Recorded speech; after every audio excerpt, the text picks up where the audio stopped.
கல்யாணத்துக்கு அப்புறம் உங்களோட கெரியரை ட்ராப் பண்ணிட்டு உங்கள் ஃபேமிலிக்காக உங்களுக்கு பிடிச்ச விஷயங்களை கூட சாக்ரிஃபைஸ் பண்ணிட்டு வீட்டில் இருக்கிறவங்களுக்கு சமைச்சு கொடுத்துட்டு நம்ம குழந்தைங்களுக்காக ஒரு லைஃப் ஸ்டைல் வாழறீங்களா? நம்ம எவ்வளோ தான் விழுந்து விழுந்து வேலை செஞ்சாலுமே இது எல்லாத்துக்குமே அப்ரிசியேஷன் அப்படிங்கிறது கண்டிப்பாக கிடைக்க போகிறது கிடையாது. இதெல்லாம் லைஃப்பில் ஒரு பார்ட் மாம் டியூட்டி அப்படின்னு சொல்லி முடிச்சிருவோம். எப்போவுமே கெரியரை ட்ராப் பண்ணிட்டு ஒரு 2-3 வருஷம் கேப் விட்டுட்டு திருப்பி நம்ம ஒரு கெரியர் ஸ்டார்ட் பண்ணோம் அப்படின்றப்போ அது ரொம்பவே பயமாக இருக்கும். அது நடக்குமா நடக்காத நிறைய கொஷின் மார்க் எல்லாம் கூட இருக்கும்.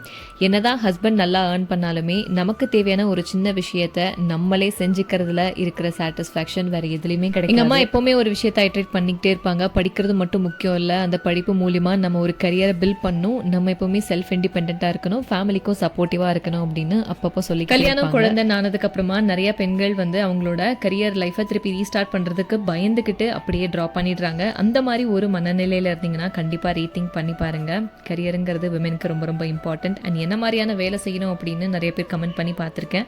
உலகம் ரொம்ப பெருசு, நமக்கு தேவையானது கண்டிப்பாக ஏதாவது ஒரு இடத்துல கிடைக்கும். ஸோ கண்டிப்பாக தேடுங்க, உங்களுக்கான கரியரை நீங்களே பில்ட் பண்ணுங்கள்.